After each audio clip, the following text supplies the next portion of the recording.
இப்போ நம்ம பார்க்கக்கூடிய சாப்டர் கன்ஸ்ட்ரக்டர். ஸோ கன்ஸ்ட்ரக்டர் அப்படின்னா என்ன? Special type of member function. C++ ப்ரோக்ராமில் இருக்கக்கூடிய ஒரு மோஸ்ட் இம்பார்ட்டன்ட் அப்படின்னு சொன்னோம்னா கன்ஸ்ட்ரக்டர். சியில் இல்லாத ஒரு புது கான்செப்ட். ஸோ இதில் என்ன பண்ணுவோம் அப்படின்னா, இது வரைக்கும் நம்ம ஒரு கிளாஸை கிரியேட் பண்ணோம்னா அது ஆப்ஜெக்ட் மூலமாக ஆக்சஸ் பண்ணுவோம். ஸோ இந்த கன்ஸ்ட்ரக்டர் என்ன பண்ணுவோம் அப்படின்னா, இந்த கிளாஸ் நேமே வந்து ஆப்ஜெக்டாக ஆட்டோமேட்டிக்காக கிரியேட் பண்ணோம். இதை தான் கன்ஸ்ட்ரக்டர் நம்ம சொல்கிறோம். ஸோ இதனால நம்ம ஆப்ஜெக்டை வந்து கிரியேட் பண்ணணும்னு அவசியம் இல்லை. ஸோ டைரக்டாக கிளாஸ் நேமவே நம்ம ஆப்ஜெக்டாக கால் பண்ணி ப்ராசஸ் பண்ணி போய்க்கலாம். ஸோ இதில் என்ன சொல்கிறோம்? Constructor as a same name as a class name. So இதில் கன்ஸ்ட்ரக்டர் நேமும் கிளாஸ் நேமும் சேமாக இருக்கும். பட் ஆனால் இந்த கன்ஸ்ட்ரக்டர் நேமை வச்சு நம்ம ரிட்டர்ன் டைப் எதுவுமே கொண்டுட்டு வர முடியாது. ஸோ இதில் ஒரு 3 டைப்ஸ் இருக்குது. Default constructor, parameter constructor and copy constructor. Default பேராமீட்டரில் என்ன இருக்கும்னா, do not take any arguments, எந்த ஒரு ஆர்குமெண்ட்டும் இல்லாமல் இருக்கக்கூடிய பாட்டு தான் டிஃபால்ட் கன்ஸ்ட்ரக்டர்னு சொல்கிறோம். பேராமீட்டர் கன்ஸ்ட்ரக்டர் அட்லீஸ்ட் ஒரு பேராமீட்டராவது இதில் பாஸ் பண்ணியிருக்கணும். நம்ம பாஸ் பண்ணியிருக்கிற ஏதோ ஒரு ஆர்குமெண்ட்ஸ் இந்த பேராமீட்டர் கன்ஸ்ட்ரக்டர்ல கம்பல்சரி இருக்கணும். Copy constructor, default constructor and parameter constructor ரெண்டும் சேர்ந்து தான் copy constructor. So same name of the class. Constructor அப்படின்னா என்னன்னா, கிளாஸுக்கு என்ன நேம் கொடுக்குறீங்களோ அதே நேம் தான் கன்ஸ்ட்ரக்டருக்கும் கொடுக்கணும். So must be the public member. So அந்த கன்ஸ்ட்ரக்டர் நேம் வந்து கம்பல்சரி பப்ளிக் மெம்பரா தான் நம்ம ஆக்சஸ் பண்ணணும். ஸோ நம்ம ஆக்சஸ் ஸ்பெசிஃபையர்ல பப்ளிக் பத்தி சொல்லியிருப்போம். ஸோ பப்ளிக்கோட யூசேஜ் என்ன அப்படின்னா, என்னோட இன்சைட் ஆஃப் த கிளாஸஸ்லயும் ஒர்க் ஆகும், அவுட் சைட் ஆஃப் த கிளாஸ்லயும் ஒர்க் ஆகும். ஸோ இதுக்காக நம்ம யூஸ் பண்ணக்கூடிய கன்ஸ்ட்ரக்டர் நேம் பப்ளிக் மெம்பரா கொடுத்தோம் அப்படின்னா என்னோட ப்ரோக்ராம்ல எந்த இடத்துல வேணாலும் கால் பண்ணிக்கலாம். So next no return the values. So இந்த கன்ஸ்ட்ரக்டர்னால எனக்கு ரிட்டர்ன் வேல்யூ வந்து வராது. It is job for constructor inside member and it is called automatically. So இது என்ன பண்ணும் அப்படின்னா, என்னோட கிளாஸை வந்து ஆட்டோமேட்டிக்கா இன்ஸ்டன்டா, அதாவது ஆப்ஜெக்டா கால் பண்ணிக்கிறதுனால கன்ஸ்ட்ரக்டரை வந்து சேம் கிளாஸ் நேமே வச்சு நம்ம ப்ராசஸ் பண்ணிக்கிறோம். ஸோ நெக்ஸ்ட் ஒன்று பார்க்கக்கூடியது டிஸ்ட்ரக்டர். டிஸ்ட்ரக்டர் வந்து என்னன்னா, கன்ஸ்ட்ரக்டர் வந்ததுன்னா கம்பல்சரி டிஸ்ட்ரக்டர் கொடுத்தாகணும். இந்த டிஸ்ட்ரக்டரோட யூசேஜ் வந்து என்னன்னா, நம்மளோட மெமரியை ரிலீஸ் பண்ணி கொடுக்கும். கேபரேஜ் கலெக்ஷனை கிளியர் பண்ணி கொடுக்கக்கூடிய ஒரு பார்ட் தான் இந்த டிஸ்ட்ரக்டர். டெம்பரரி ஃபைல் நான் அலோகேட் பண்ணக்கூடிய மெமரி இது எல்லாத்தையும் ரிலீஸ் பண்ணி கொடுக்கக்கூடிய ஒரு பார்ட் அப்படின்னா இந்த டிஸ்ட்ரக்டர் தான். CLR SER ஃபங்க்ஷன் என்ன பண்ணும்? என்னோட ப்ரீவியஸ் ப்ரோக்ராமை கிளியர் பண்ணுறதுக்காக இந்த ஃபங்க்ஷன் நம்ம யூஸ் பண்ணுறோம். இந்த டிஸ்ட்ரக்டர் என்ன பண்ணுன்னா, ஒவ்வொரு ப்ரோக்ராம் எண்ட்லையும் இந்த டிஸ்ட்ரக்டர் வந்து என்னோட மெமரியை கிளியர் பண்ணி விட்டுட்டு, அதாவது என்னோட மெமரியை ரிலீஸ் பண்ணி விட்டுட்டு நெக்ஸ்ட் ப்ரோக்ராமுக்கு ரெடியாக இருக்கேன் அப்படின்னு சொல்கிறதுக்கு தான் இந்த டிஸ்ட்ரக்டர் யூஸ் பண்ணுறோம். இந்த டிஸ்ட்ரக்டர் நேமும் கன்ஸ்ட்ரக்டர் நேமும் சேம் தான். அப்போ இதையும் நம்ம கிளாஸ் நேமை தான் டிஸ்ட்ரக்டர் நேமாகவும் கால் பண்ணுறோம். ஸோ இதில் யூஸ் பண்ணும்போது கன்ஸ்ட்ரக்டருக்கும் டிஸ்ட்ரக்டருக்கும் ஒரு டிஃப்ரென்ஸ் என்ன இருக்குது அப்படின்னா, டிஸ்ட்ரக்டருக்கு முன்னாடி டைப் சிம்பிள் வந்து நம்ம முன்னாடி மென்ஷன் பண்ணியிருக்கணும். ஸோ இப்படி யூஸ் பண்ணால் போதும். ஒரு ப்ரோக்ராமில் வந்து மோர் தென் கன்ஸ்ட்ரக்டர் நம்ம யூஸ் பண்ணலாம். பட் ஆனால் டிஸ்ட்ரக்டர் ஒரே ஒரு டிஸ்ட்ரக்டர் மட்டும் தான் இதுக்கு நம்ம யூஸ் பண்ணணும். ஸோ இதுக்கான some programs.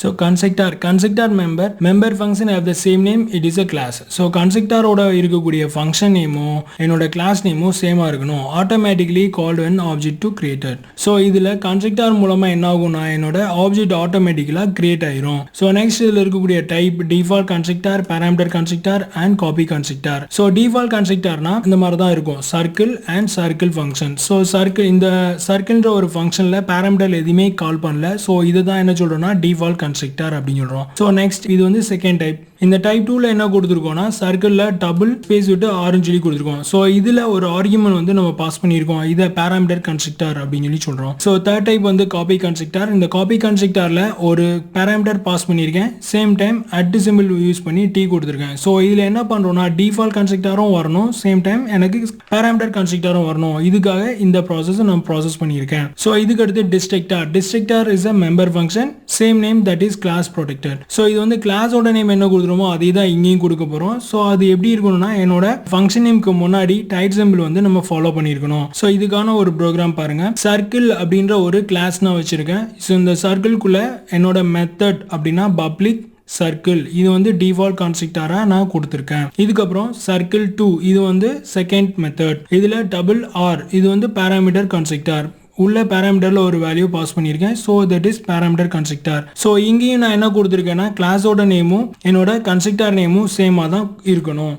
So third type circle at D. So இது காப்பி கன்ஸ்ட்ரக்டர். இது ரெண்டையும் எனக்கு ப்ராசஸ் பண்ணுறதுக்காக கொடுக்கறது தான் சர்க்கிள் அண்ட் டி சொல்லி கொடுத்துருக்கேன். ஸோ இது RA=TA.RA. ஸோ அப்போ என்னோட டி மூலமா RAன்ற பார்ட் வந்து எனக்கு அக்சஸ் பண்ணிக்கிறோம். So finally void. இந்த வாய்டுன்றது நம்ம நார்மலாக யூஸ் பண்ணக்கூடிய ஒரு மெத்தட் void set radio. இந்த ரேடியோவும் இந்த சர்க்கிள்கான டிஃபரன்ஸ். இந்த ரேடியோ செட் ரேடியோன்றது என்னோட கிளாஸ் நேம்க்கு ஈக்குவலா இல்ல. பட் இங்க நான் கொடுத்த கிளாஸ் நேமும் இங்க இருக்கிற கன்ஸ்ட்ரக்டர் நேமும் ஈக்குவலா தான் நம்மகிட்ட இருக்கும். ஸோ இந்த நார்மல் மெத்தட் வந்து நம்மகிட்ட ஈக்குவலா இருக்கணும் அவசியம் இல்லை. ஸோ அதில் டபுள் கொடுத்து என்னோட ஒரு பேராமீட்டர் பாஸ் பண்ணியிருக்கேன், என்னோட ரேடியஸை வாங்கியிருக்கேன். So next double get area, get ஏரியாவில் போய் return 3.14 into RE into RA. So இதை கொடுத்து முடிச்சதும் final as end of the ப்ரோக்ராமில் டைட் சிம்பிள் கொடுத்து சர்க்கிள் இது கொடுத்துட்டு நீங்கள் எந்த ஒரு டாக்குமெண்ட்டும் கொடுக்காம அப்படியே விட்டாலே போதும், என்னோட மெமரியை ரிலீஸ் பண்ணி கொடுத்துரும். ஸோ இது வரைக்கும் நம்ம எழுதினது எல்லாமே சர்க்கிள்ன்ற ஒரு கிளாஸுக்கான ப்ராசஸ் தான் எழுதியிருக்கோம். ஸோ அடுத்து இந்த சர்க்கிளை நம்ம மெயின் ஃபங்க்ஷன் எப்படி கால் பண்ணுறோம், சர்க்கிள், இந்த சர்க்கிளுக்கு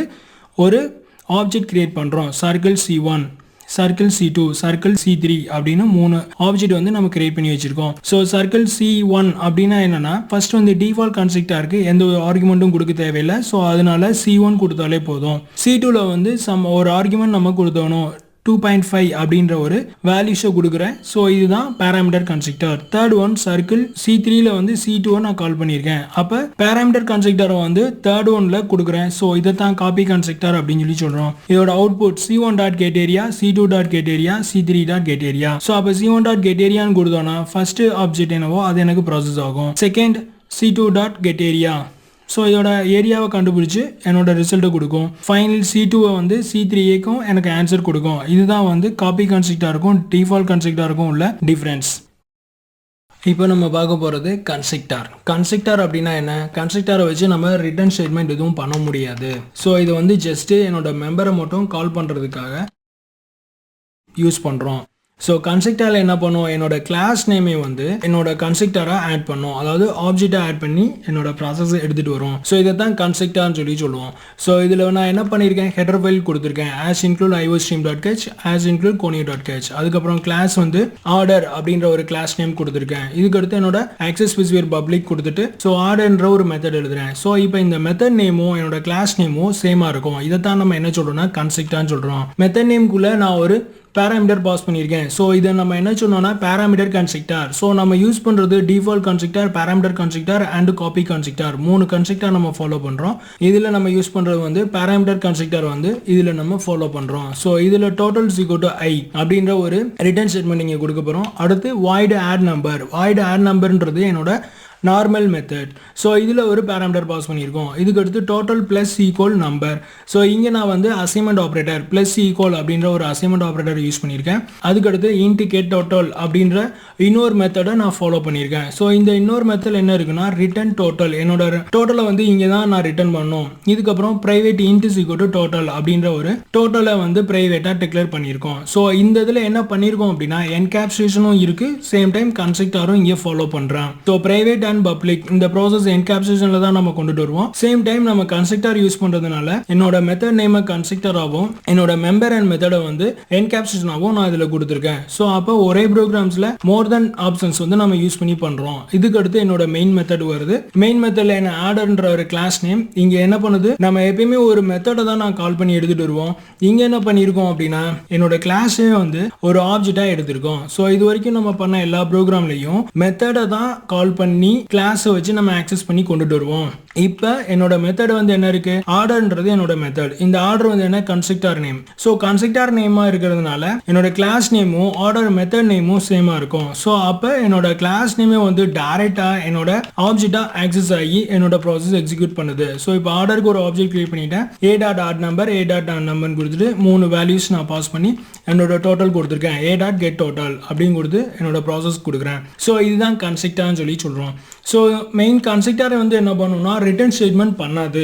அப்போ ரிட்டர்ன் ஸ்டேட்மெண்ட் கொண்டு வரதுக்காக நம்ம இன்னொரு மெத்தட்ல எடுத்து ஸோ கன்ஸ்ட்ரக்டர்ல வச்சிருக்கிற ப்ராசஸை செகண்ட் மெத்தட்ல வந்து நான் கால் பண்ணியிருக்கேன். ஸோ இதனால என்ன ஆகுது அப்படின்னா என்னோட டோட்டல்ன்ற ப்ராசஸை வந்து ஈஸியாக நல்லா ஆக்சஸ் பண்ண முடியுது. ஸோ இதில் என்னோட பண்ணக்கூடிய எல்லா மெத்தடும் ஸோ கன்ஸ்ட்ரக்டர் ரிட்டர்ன் ஸ்டேட்மெண்ட் பண்ணாது. பட் ஆனால் அதில் யூஸ் பண்ணக்கூடிய மெம்பர் மெத்தட் எல்லாத்தையும் நெக்ஸ்ட் மெத்தடுக்கு நம்ம கால் பண்ணி ப்ராசஸ் பண்ணிக்கலாம். இதை தான் நான் இந்த ப்ரோக்ராம்ஸில் பண்ணியிருக்கோம். ஸோ எக்ஸிக்யூட் பண்ணி பார்க்கலாம். So total = 60. ஸோ அப்போ இந்த இடத்துல என்ன பண்ணியிருக்கோம் அப்படின்னா ஆர்டர்ன்ற ஒரு கிளாஸ் இருக்கு, கன்ஸ்ட்ரக்டர் வந்து ஆர்டர்ன்ற ஒரு கன்ஸ்ட்ரக்டர் இருக்கு. ஸோ இந்த கன்ஸ்ட்ரக்டர் என்ன சொல்றோம், பேராமீட்டர் கன்ஸ்ட்ரக்டர் அப்படின்னு சொல்றோம். நெக்ஸ்ட் இதுக்குள்ள இருக்கக்கூடிய டோட்டல்ன்ற ஒரு பிரைவேட் டேட்டாவை நம்ம உள்ள கால் பண்ணியிருக்கோம். கால் பண்ணிட்டு என்னோட ப்ராசஸ் எல்லாத்தையும் கொடுத்துருக்கோம். டோட்டல் பிளஸ் ஈக்குவல் அப்படின்ற ஒரு அசைன்மெண்ட் ஆப்ரேட்டரையும் இங்கே நான் கால் பண்ணி வச்சிருக்கேன். ஸோ இது மூலமாக தான் என்னோட கன்ஸ்ட்ரக்டர் ப்ராசஸ் எனக்கு எக்ஸிக்யூட் ஆகுது. ஸோ மறுபடியும் என்னோட ப்ரோக்ராமை எக்ஸிக்யூட் பண்ணுறேன். டோட்டல் வந்து 60. So that's all. ஸோ இதுதான் நம்ம கன்ஸ்ட்ரக்டர் எப்படி ஒர்க் அவுட் பண்ணோம் அப்படின்றது இந்த ப்ரோக்ராம்ஸில் நம்ம பார்த்துருக்கோம். Thank you very much.